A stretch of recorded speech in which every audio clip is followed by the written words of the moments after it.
During potentially dangerous weather situations, specially built receivers are automatically activated to warn of the impending hazard.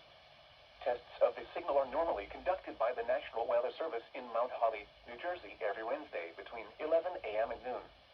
If there is a threat of severe weather during the normal test time, the test will be postponed to the next good weather day.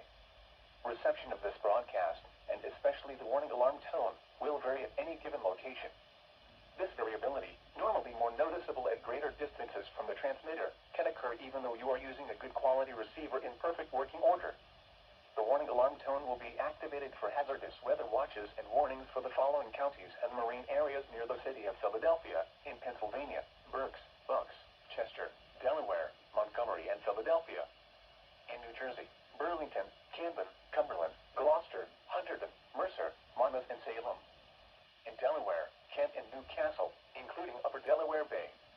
And in Maryland: Cecil, including Chesapeake Bay north of Pools Island. This concludes the weekly test of NOAA Weather Radio All Hazards, station KIH 28 in Philadelphia, Pennsylvania. Thank you for listening to NOAA Weather Radio All Hazards.